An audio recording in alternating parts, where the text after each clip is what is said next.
Last time that we had this conversation, I decided we should be friends. Bonjour, je suis Clémentine et je vous accueille sur le premier podcast qui vous parle de maternité autrement. Vous entendrez ici des femmes qui vous raconteront leur expérience de mère, sans filtre et sans compromis. Grâce à leurs récits, vous serez, je l'espère, rassurés, émerveillés, réconfortés et déculpabilisés. Bienvenue dans le merveilleux monde d'une maternité décomplexée. Bienvenue chez Bliss. Je la pensais fragile, elle est super forte. Je la voyais mélancolique, c'est un vrai soleil. Je suis contente, c'est le genre de rencontre qui prouve qu'une image sur Instagram est bien loin de la vraie vie. Cette énergie, Élodie la puise de toutes les épreuves qu'elle a traversées. Fille d'immigrés serbes, elle subit un modèle parental ultra-patriarcal qui la pousse dans ses retranchements les plus sombres. La rupture familiale lui sera nécessaire pour briser ses chaînes et prendre un envol bien mérité auprès de Flo, son amoureux qui l'apaise. C'est avec lui qu'elle se lancera dans cette parentalité qu'elle redoutait un peu, beaucoup, évidemment. Comment devenir mère quand la nôtre nous a fait défaut ?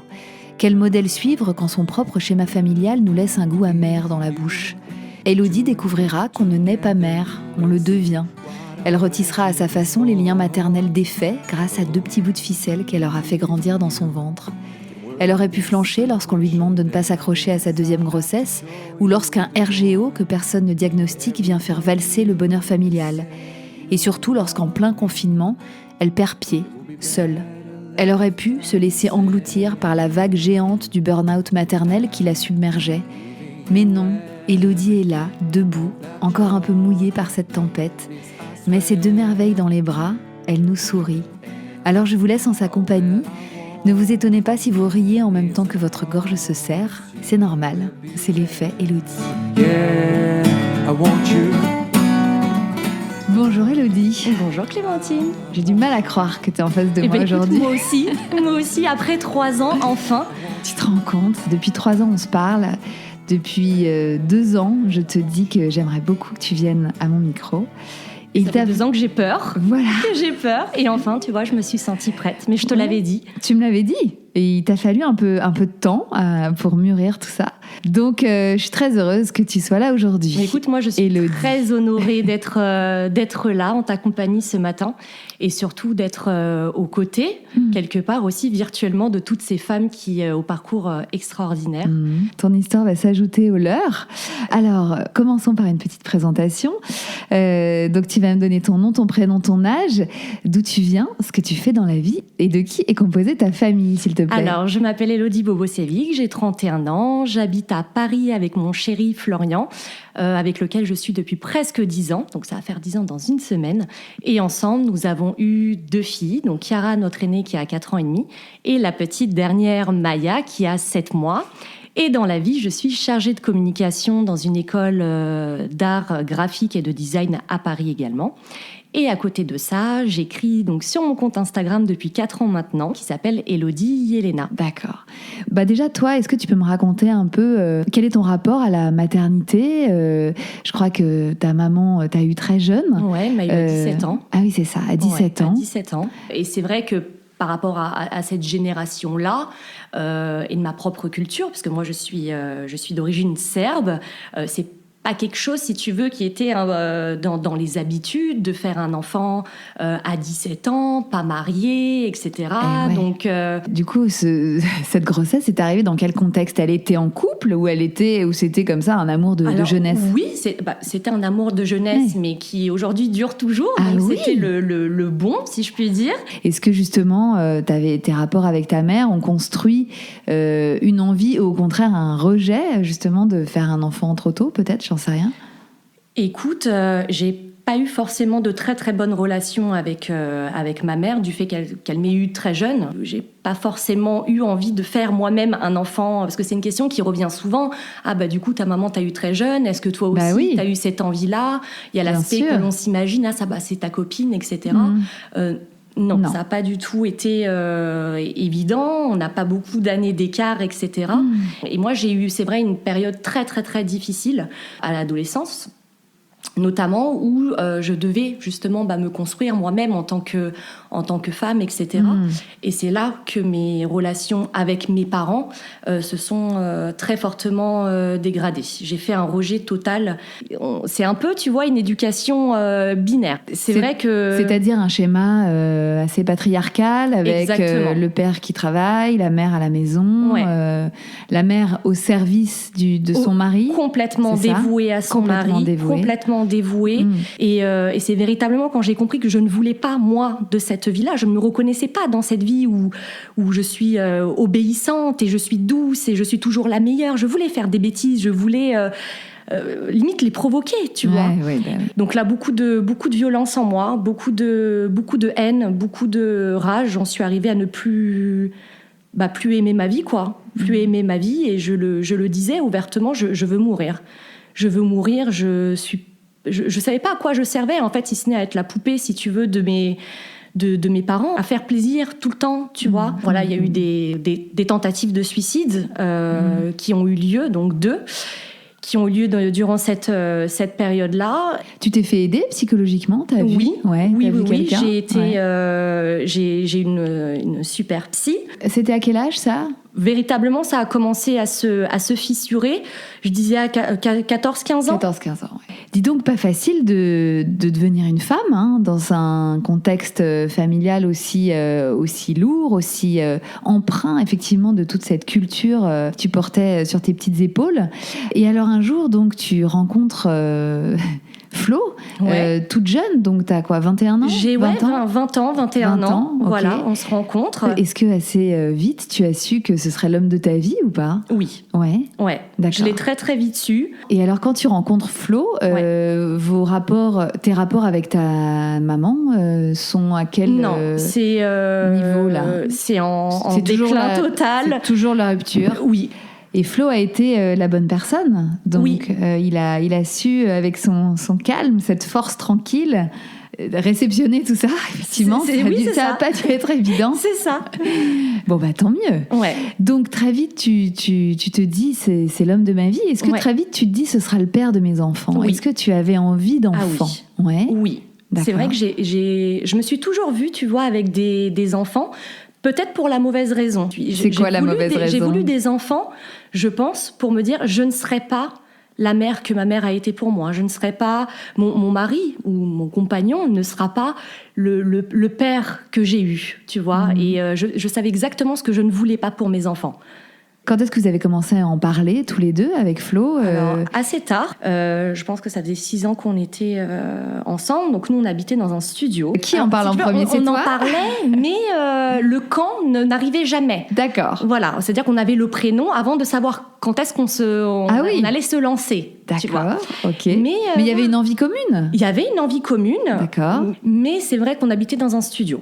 Ouais. Donc on n'était pas non plus installé, si tu veux, professionnellement. On n'avait pas vraiment d'équilibre financier, etc. Donc ça empêche bien sûr. Également. Ouais, ça freine. Donc Florian qui occupe un petit travail dans un supermarché à ce moment-là, et on lui offre la possibilité d'avoir une sacrée promotion, quoi.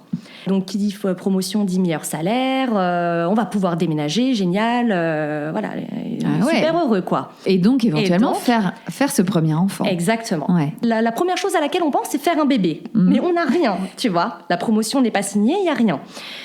Et on se dit, ça va prendre le temps que bébé soit là, ça va peut-être prendre 6 mois. Je me revois chercher sur Google combien de temps pour faire un bébé. Je vois 6-12 mois, non mais vraiment, tu vois, aujourd'hui c'est carrément ridicule, quoi. Mais tu sais pas, quoi. Bien sûr.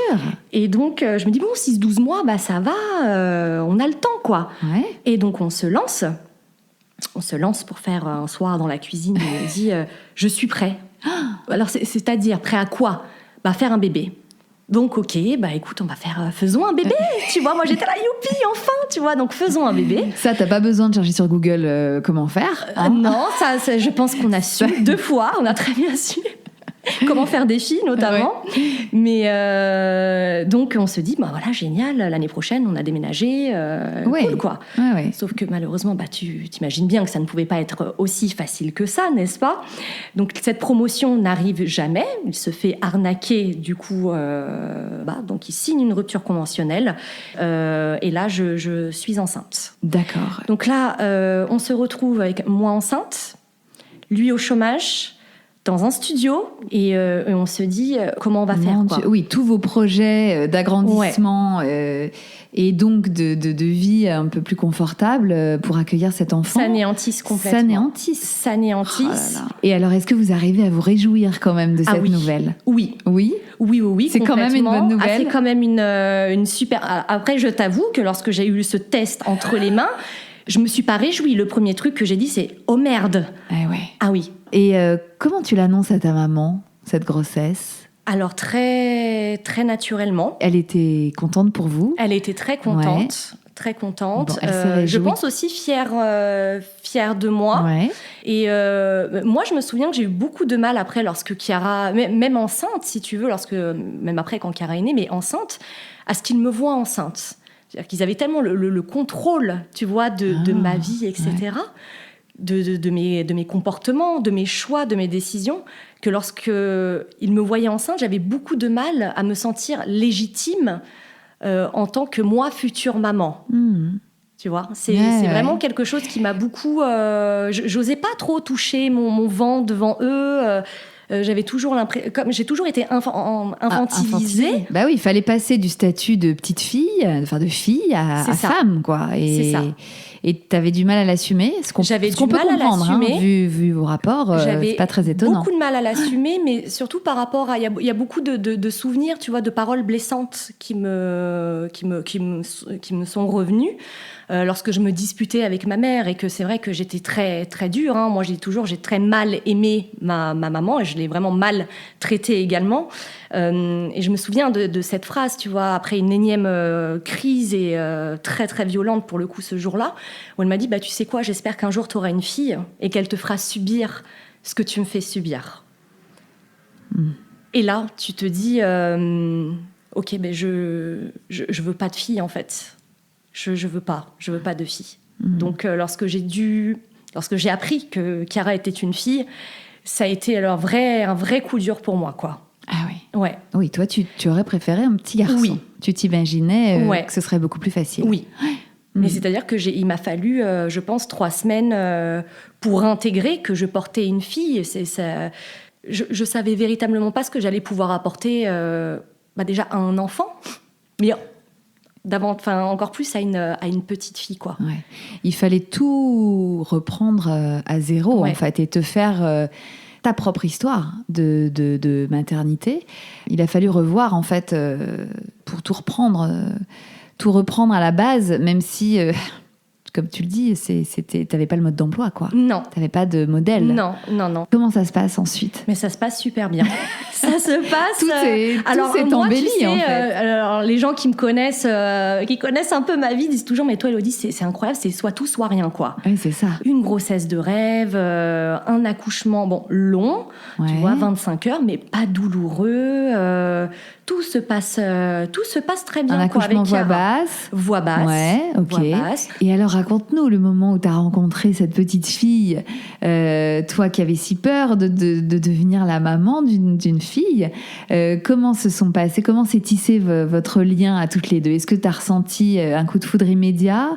Ou est-ce que ça a mis un peu de temps ? Alors non, ça a été immédiat, parce que si tu veux, moi, voilà, il y a certaines femmes durant les 9 mois de la grossesse qui se préparent à aménager un cocon, etc. Donc moi, j'ai profité de ces 9 mois pour réfléchir à comment j'allais construire cette relation avec ma fille. Donc ça a été vraiment comme une espèce de seconde grossesse, tu vois, mais au niveau cérébral pour moi. Tout se passe très bien. On sort de la maternité très vite. J'ai aménagé un petit coin, tu vois, bébé quand même, avec ce que j'ai pu. Ouais. Et en fait, je me rends compte que le studio n'est pas forcément un problème. C'est un problème pour les autres, Mais pour nous, pas du tout, quoi. Elle a son lit, elle a Elle a nous son à petit nous, espace. elle a Ouais. des biberons, ça suffit, quoi. D'accord. Tu vois, c'est les autres quand ils viennent chez nous, mais vous allez déménager, mais c'est petit, mais elle a pas de table à langer. Elle a pas de Mais- chambre. Mais j'ai une table, j'ai un matelas à langer, ça fait une table à langer, tu vois. Est-ce que ça a été plus facile que tu ne pensais? Oui, déjà parce que c'était un bébé parfait. Ouais. Voilà, elle avait pas de. Tu veux dire qu'elle dormait bien? Elle dormait Elle bien. mangeait bien. Bah écoute, le fait d'avoir son lit collé, tu vois, à côté de nous, d'avoir du bruit toute la journée, donc je pense que ça l'a aidée, tu vois. Je dis toujours, ma fille a fait ses nuits, je suis sûre que c'était grâce au bruit. Elle entendait Ambiant, toujours ouais. nos voix. Elle a eu une ou deux régurgitations au début. Voilà, on a pris du Rien de autre méchant, lait, ouais. tout s'est arrangé. Tu l'as pas allaitée? Non, je Non. l'ai pas allaité. Alors l'allaitement à ce moment-là, c'était hors de question pour moi. Mhm. Alors déjà, fallait que j'accepte, que j'intègre l'idée que j'avais une fille. Donc si tu veux, fallait pas non plus qu'on m'en demande trop. Tu vois, donner le sein pour moi, c'était quelque chose un geste tellement fusionnel et fort. C'était pas naturel, si tu veux, pour moi. Compte tenu de mon passif avec ma mère Bien sûr. et avec, j'avais vraiment besoin d'accepter l'idée que Chaque j'allais chose en être son temps. la maman d'une fille. Il n'y a pas eu de choc, il n'y a pas eu de difficulté, en tout cas, à aimer cet enfant. Pas du tout. Non. Et alors, raconte-moi la rencontre entre ta maman et sa petite fille, Chiara. Ça devait être un moment fort, ça. Comment Ouais. ça s'est passé? Alors écoute, c'était à la maternité. Ouais. Donc mes deux parents sont venus rencontrer Chiara. Et alors, quand tu as vu ta maman avec ta fille dans ses bras, qu'est-ce que ça t'a fait, toi? Alors j'étais très, très émue. Pas seulement de leur rencontre, mais il y a quelque chose qui s'est passé en moi. Et de voir ma Chiara dans ses bras, en fait, je la voyais m'accueillir moi, tu vois, en quelque sorte, à ma naissance. Mhm. Et j'ai vu ce truc dans ses yeux et c'est là que je lui ai pardonné. Tu vois, c'est véritable là, parce que c'est émouvant, du coup, c'est pas facile. Et c'est véritablement en devenant mère que j'avais compris aussi mes erreurs et toute cette violence et d'avoir mal aimé ma mère, etc. Et là, je me suis dit, mais est-ce que toi, t'aimerais que ton enfant te fasse ça? Tu vois, je me suis imaginé Chiara à 16 ans, me maltraiter, me crier dessus, être violente envers moi. Et c'est là aussi que mes relations avec ma mère se sont améliorées. On se l'est jamais dit, tu vois, je lui ai jamais dit, c'est grâce à ce moment-là, parce qu'on parle pas de ce genre de choses. Mais je lui ai écrit et je sais qu'elle l'a lu, que c'est à ce moment-là que j'ai tout compris. Oui, t'as préféré passer par l'écrit, hein, qui est vraiment ton endroit, quoi, C'est ça. pour t'exprimer, hein, et où tu le fais très bien. Et je pense que c'est une bonne idée d'avoir fait ça. Au moins, t'étais sûre que tu lui mettais tout ce que tu avais sur le cœur, et puis qu'elle lirait quand même, j'espère. C'est sûr que c'était plus facile dans la mesure où tu as un contrôle aussi lorsque tu écris. C'était une façon d'écrire ta propre histoire, là, vraiment, pour ne pas reproduire ce que toi t'avais vécu. C'est ça. Je te dis que lorsque je voulais devenir maman, c'était premièrement pour les mauvaises raisons, dans la mesure où je ne voulais pas reproduire. Et là, tu voulais réparer. Je voulais réparer, et là, c'était mon tour. C'était mon tour de façonner, si tu veux aussi, de bâtir une famille à mon image. Sans l'emprise culturelle, sans familiale, aucune parentale. Et ce serait quelque part ma création aussi, même si elle est un être à part et elle a son individualité, mais c'est toi aussi qui va la guider. Qui va la guider, Ouais, et bien sûr. être l'accompagnateur aussi, quelque bien part, sûr. de la femme qu'elle va devenir aussi. Bien sûr. Quand Chiara a 4 mois, toi tu recommences à bosser. Ouais. Flo n'a toujours pas retrouvé de boulot. Non. D'accord. Vous vous étiez dit que malgré la situation un peu instable financièrement, vous alliez quand même lancer le deuxième. Avoir un enfant, c'était vraiment pas possible, malgré une envie très forte des deux côtés. Ouais. Ah, mais c'est-à-dire que si on n'avait pas habité dans un studio, je pense qu'on aurait enchaîné. D'accord. On aurait peut-être attendu un peu, tu vois, Ouais. mais on voulait des enfants quand même assez rapprochés. Ouais. Bon, lui n'avait pas de travail, mais moi j'étais quand même déjà installée, ça faisait 5 ans, etc. Et alors, est-ce que Flo a retrouvé du boulot rapidement Non. derrière? Et puis, moi, un matin, je vais au travail, comme tous les jours, depuis 5 ans. Et à mon arrivée, j'apprends très brutalement que je suis licenciée. Vous vous retrouvez du coup tous les deux au chômage. Voilà, tous les deux au chômage. Avec une petite fille à la maison. Avec une petite fille à la maison. Comment t'accuses le coup et comment tu trouves les ressources en fait pour rebondir après ça? Flo a retrouvé du boulot du coup entre-temps? 3-4 jours après mon licenciement, voilà. Donc tu te fais licencier 3 jours après, finalement il retrouve du boulot. Et du coup, cette nouvelle situation professionnelle, ça vous a permis d'envisager un deuxième enfant?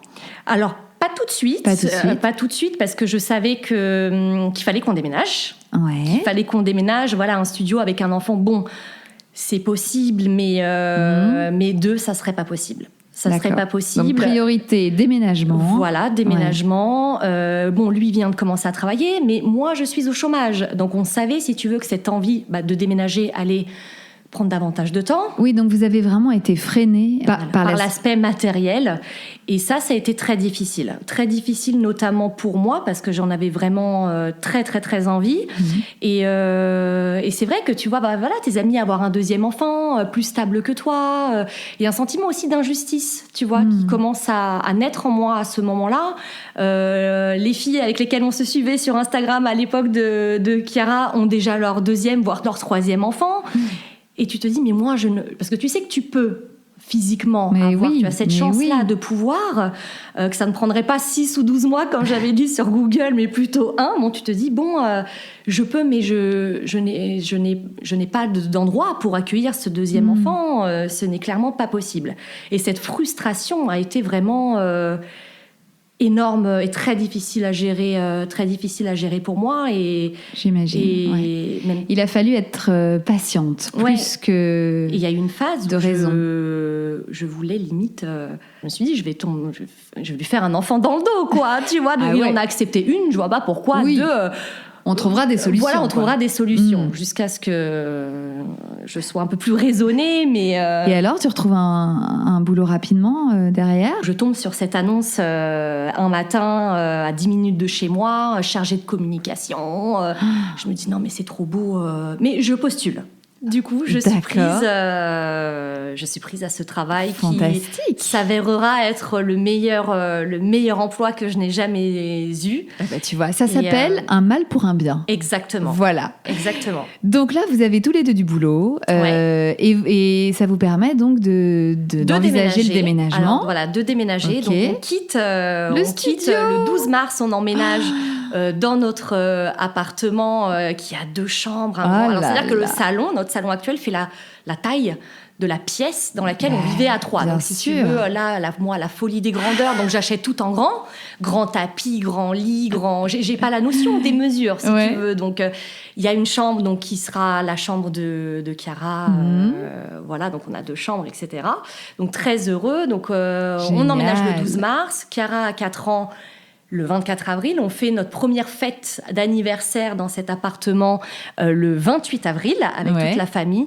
Le soir, on ressort de là, on se dit « Ok, c'est le moment, on fait un deuxième enfant. » Ah bah oui. Là, tous les voyants sont au vert. Ah mais là, c'était, allez hop. Il n'y a plus rien qui empêche. Exactement. Donc là, moi, je suivais déjà mon cycle sur une application. Et là, je réalise que c'est là, quoi. Donc, il se passe ce qui se passe, etc. Et donc ça, c'était le 28 avril. Je tombais enceinte le 3 mai. Oh là là, mais quelle fertilité. Ah mais je te l'ai dit, c'est soit tout, soit rien. C'est soit tout, soit rien. Aussitôt dit, aussitôt fait. C'est ça. Et donc on est très très heureux comme tu peux l'imaginer, d'accueillir ce deuxième enfant. On est installé, tout se passe pour le mieux. Donc vient l'étape de la première échographie de contrôle, de datation. Et là, donc super heureux. Donc j'avais aucun problème pour Chiara, donc je voyais pas, tu vois, naïvement pourquoi j'aurais un problème là. Et l'échographiste me dit est-ce que vous saignez? Donc c'est le premier truc qu'il nous dit, quoi. Est-ce que vous saignez? Est-ce que vous avez mal? Et je lui dis non, pourquoi? Ah mais ça va pas du tout. Il y a un gros décollement de plus de 50%. Ça va pas. Là, il faut aller aux urgences. Et donc il me dit même pas s'il y a un cœur, quoi. Ah ouais. Tu vois, donc je sais même pas s'il y a quelque chose ou pas. Ou et il me dit non, il faut aller aux urgences, ça va pas, ça tiendra pas, ne vous accrochez pas, parce qu'il me voit en larmes, quoi. Non, mais ne vous accrochez pas à ce bébé, ça risque de se décrocher. Oh, la violence du ça truc. risque de se décrocher. D'accord. Et si tu vas partir de ce moment-là, et je l'ai écrit, on m'a volé la magie, on m'a volé d'autres instants après, tu vois, qui m'ont suivi durant ma grossesse avec mon bébé. On m'a dit, tu t'accroches pas. Moi, bête et disciplinée, je ne me suis pas accrochée attachée, quoi. Non, pas du tout. D'accord. Pas du tout. Donc, il y a un décollement placentaire. Ouais, de plus de D'accord. 50%. Ouais. Et le bébé peut se décrocher à n'importe quel moment. Donc, ils ne peuvent pas, ils me disent, on ne peut pas se prononcer sur cette grossesse. D'accord. Donc, et il faut quoi ? Il faut attendre ? Il faut attendre, il faut vérifier que tu n'aies pas de saignement, de douleur. Moi, j'en avais déjà pas, donc je me suis raccrochée, si tu veux, à cet espoir-là. Des échographies pour contrôler aussi qu'il est toujours là. Donc, voilà, des échographies de contrôle. Et c'est véritablement l'échographie des 12 semaines qui va s'avérer... Alors, le décollement ne s'est pas résorbé, pas totalement résorbé, mais ça va nettement mieux, il est de 80%. Donc là, c'est véritablement un fœtus, donc beaucoup plus constitué, donc quelque part moins fragile également. Je vois ce bébé, parce que je ne sais pas que c'est une deuxième fille qui m'attend. Je vois ce bébé qui bouge, donc je me dis, bon, ça va, toujours pas de saignement, etc. Mais je n'arrive pas à créer de lien avec ce bébé. Je n'arrive pas. Et là, je réalise que ce que j'ai vécu avec Chiara, c'est pas du tout la même chose, et qu'il y a un processus de deuil qui commence immédiatement de l'enfant que j'ai tellement attendu, tellement rêvé et espéré. Je réalise que là, c'est pas du tout pareil, quoi. Il faut vite faire le deuil de ça, et je ne prends aucun plaisir à porter cet enfant, parce qu'on m'a volé ces premiers instants où tu découvres que tu es véritablement enceinte, que tout se passe bien. Mais c'est un sentiment qui te poursuivra en fait pendant jusqu'à la fin, toute ta grossesse. Jusqu'à la fin. D'accord. Jusqu'à la fin, je n'ai pas réussi à toucher spécialement mon ventre, à lui parler. J'avais beaucoup de mal à la nommer. Et en plus, j'ai eu une deuxième fille. Ouais. Donc, tu vois, je me suis dit... moi qui n'en voulais pas. Qui avait peur de ça. Il faut le dire, qui avait peur et qui n'en voulait pas spécialement. J'en ai eu 2, quoi. Donc, non, c'est quelque chose qui m'a vraiment suivie jusqu'au bout. Il n'y a rien que je trouvais naturel dans cette grossesse. J'ai commencé cette grossesse avec l'idée que j'allais la perdre. Ouais. Donc, tu peux pas, tu vois. Tu peux pas lui parler le soir, l'intégrer dans tes projets d'avenir, dans la mesure où ce bébé tu peux le perdre à tout moment, quoi. Et je me disais, mais c'est pas possible, quoi. Je l'ai attendu tellement de temps, tu vois. J'en rêvais et ça arrive à moi, et ça a été très très difficile, quoi. Mais les médecins t'ont jamais apaisé, rassuré au fur et à mesure que les mois passaient, quand même? Si, non, mais toi, t'y arrivais pas? Non, j'arrivais pas. C'était un blocage, un véritable blocage. Est-ce que tu as fait une préparation à l'accouchement? Non, pour aucune. Justement peut-être t'aider à... Non, aucune. à apprivoiser. Aucune, parce que pour moi, c'était être avec des femmes enceintes peut-être beaucoup plus épanouies que moi. Et j'avais pas envie, tu vois, d'être entourée de femmes super ravies et enjouées, alors que... Oui, t'as pas je culpabilisais beaucoup aussi. Ouais. T'as pas du tout investi cette grossesse? Non. Pas du tout? Non. Pour te protéger, beaucoup, c'est sûr. Et puis pour la protéger, elle aussi. Ouais. Ce qui m'a rapprochée d'elle, là, pour le coup, c'était... J'ai voulu l'allaiter. Tu vois, j'avais l'impression que ça créerait du lien. Ça créerait un lien que moi, je n'avais pas été capable de lui... Oui, de tisser avec pendant elle. La grossesse. Exactement. Et comment s'est passé l'accouchement? Assez mal. C'est vrai? Ouais, assez mal. Aussi long que le premier? Plus long. plus Alors long. tu vois, là, Oh j'étais fâchée contre toutes mes copines qui m'ont dit non mais tu verras pour le deuxième, c'est super rapide. Et après coup, on m'a dit que non, ça c'est une légende. Donc les filles qui m'écoutent, c'est une légende. La fille qui veut rassurer, tu sais. Mais ça dépend. Voilà. Il y a tous les cas de figure. C'est ça. Mais ça là, n'est pas obligatoire. Voilà, là, ça a été très très long, 27 heures de travail. Donc très long, très douloureux, la péridurale qui arrive très tard. Non, ça a été vraiment... tu vois, je pense que Necker s'en souvient encore. J'étais la folle qui hurlait, mais plus jamais, non. Donc un accouchement un peu long, très long. Mais elle a fini par pointer le bout de son nez. Elle a fini par arriver. Ouais. Et, par voie basse aussi. Par voie basse également. Et alors là, ça a été le soulagement. C'est ça. Le soulagement de... Elle était enfin là, dans mes bras. Et c'est idiot, mais je me suis dit, OK, là, tu es avec moi et plus rien ne peut t'arriver. Tu vois, je suis là, je peux te protéger physiquement et il n'y a plus aucune barrière, la barrière du ventre, etc. Et je peux te toucher, je peux te porter et là, ça a été fini. Parce que j'avais peur, tu vois, en me disant, mais attends, t'as rien créé avec ce bébé dans ton ventre. Mais comment ça va se passer après, quoi? Est-ce que ce sera l'amour au premier regard? Est-ce que ça va arriver plus tard? Est-ce qu'elle l'a pas ressenti aussi? Parce que j'avais très peur de ça, qu'elle le ressente, qu'elle s'imagine que je l'ai pas espéré, que je ne l'aime pas. Donc, ça a été très difficile, ça, à gérer pour moi. J'imagine. Et finalement, une fois que tu l'avais dans les bras, tout s'était effacé. Tu vois, la phrase qu'on dit, on oublie tout. J'ai pas oublié la douleur, mais j'ai oublié ça et c'était déjà pas mal. Ouais. Tu m'étonnes. Bon, donc vous vous êtes retrouvés à 4. À 4. Toi, mère de 2 filles. De 2 filles. Incroyable. Et alors, comment se sont passés les premiers mois de Maya dans votre petite vie à 4, là Alors, ça s'est très bien passé. Très, très bien passé. Dans votre immense appartement. Dans notre château, dans n'est-ce palace, pas? Voilà. Donc, on vivait tous dans le salon, tu vois. C'est quelque chose qui nous a suivis longtemps. C'est vrai. On a été pris d'une euphorie. On se nourrissait pas.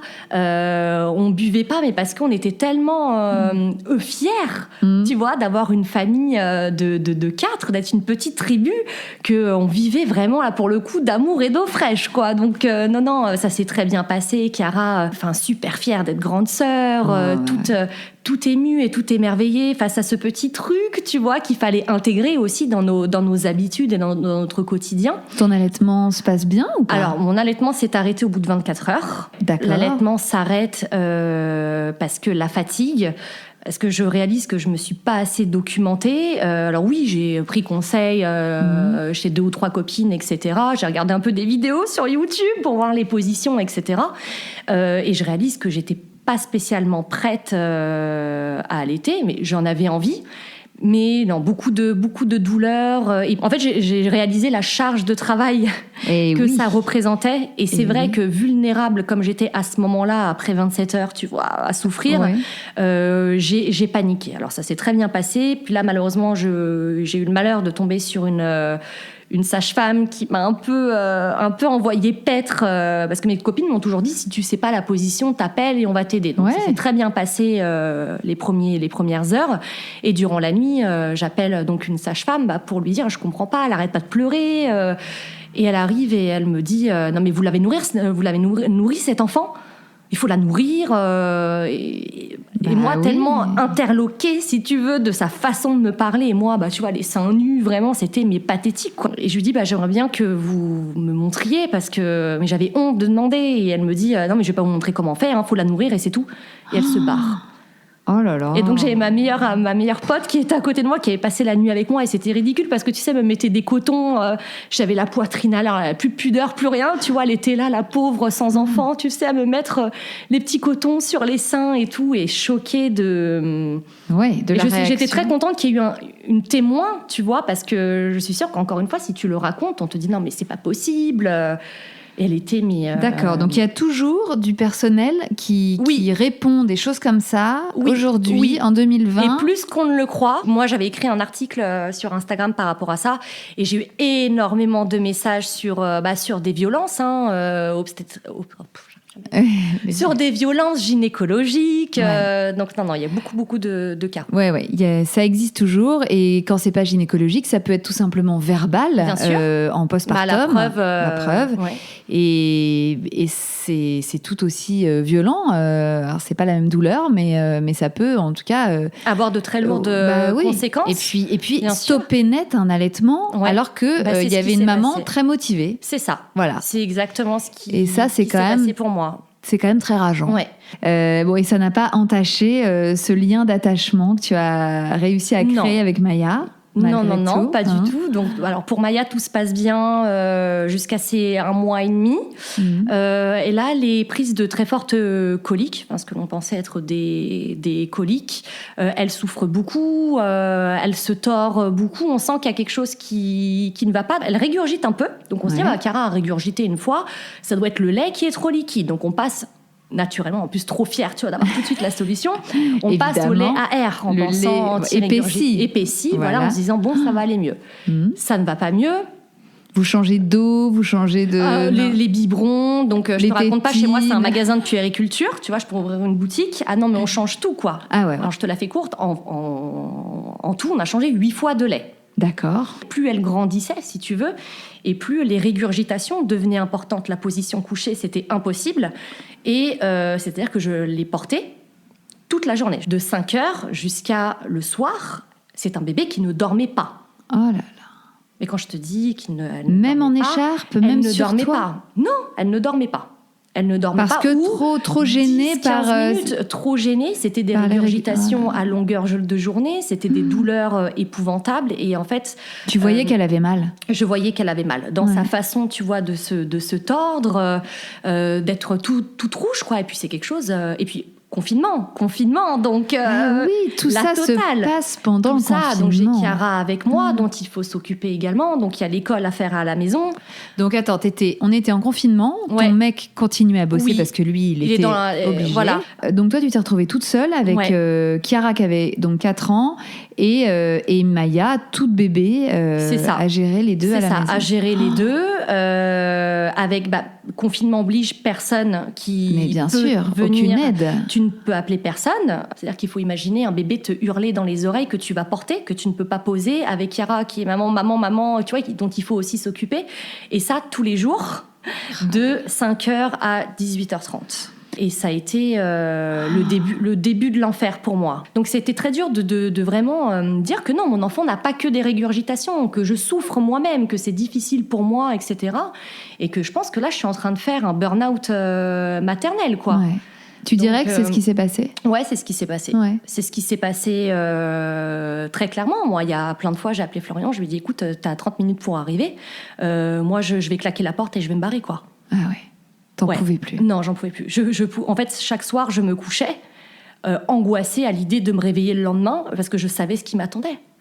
Je savais que j'allais que j'allais devoir la porter, qu'elle allait me hurler dans les oreilles, que je ne saurais pas quoi faire, que j'aurais pas le temps pour manger.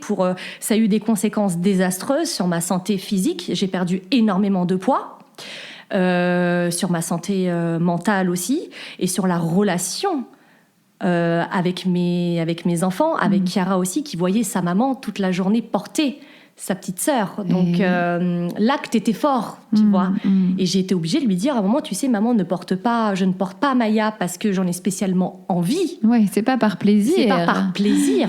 C'est pour la soulager.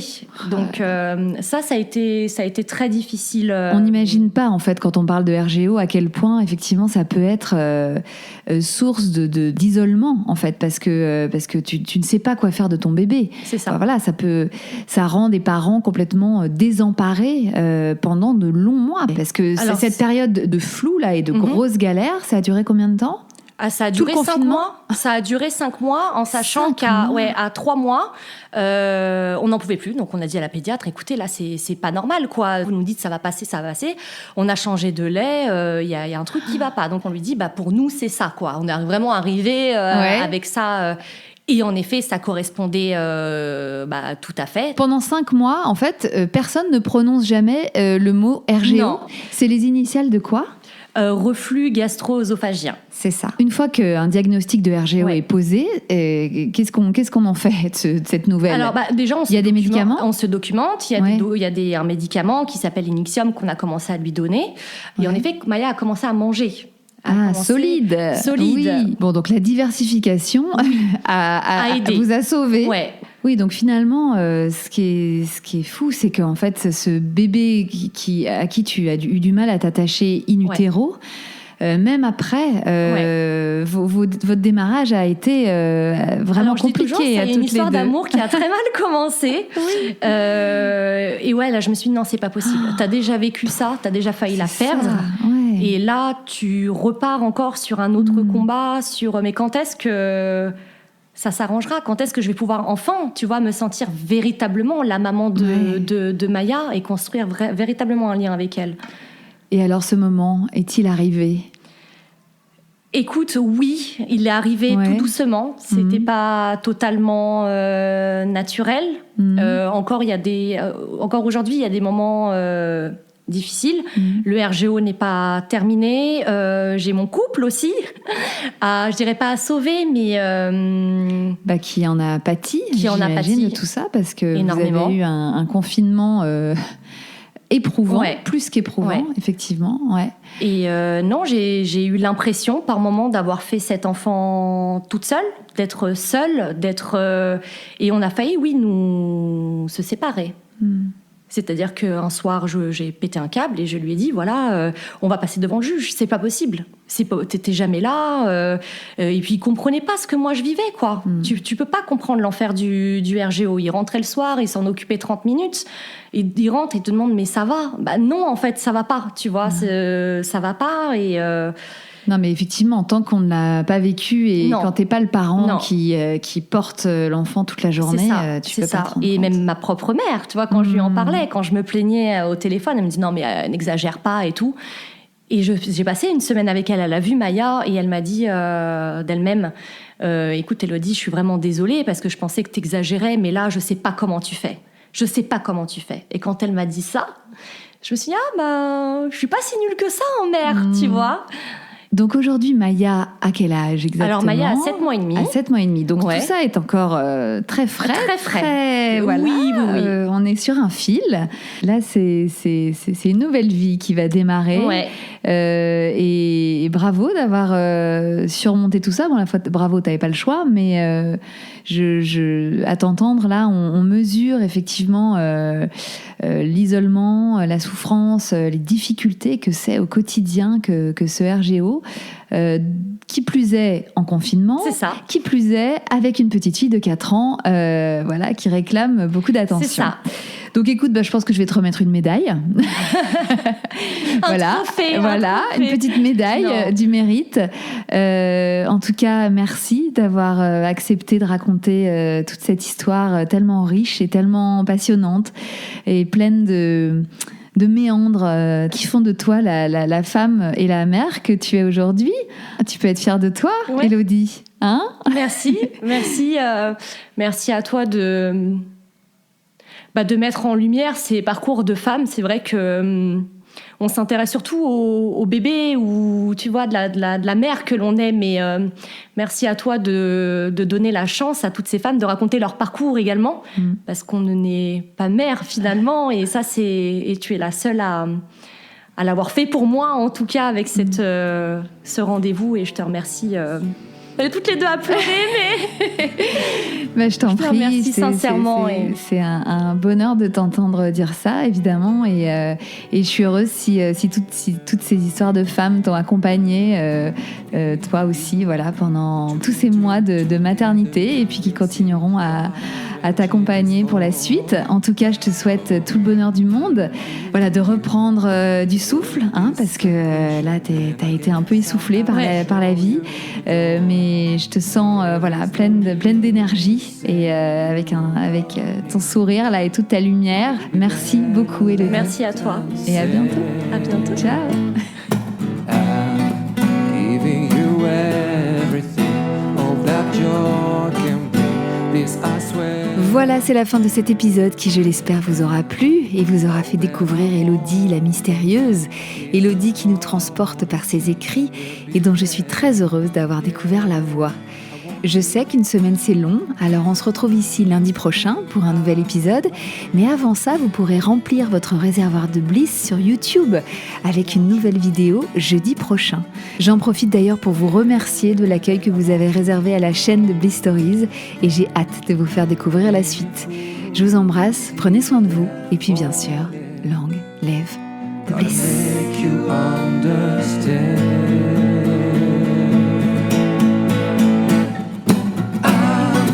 Giving you everything, all that joy can bring. This I swear, and all that I want from you is a promise you will be there.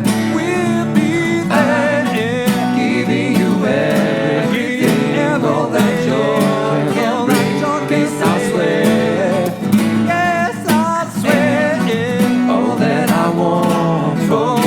Is a promise you will be there.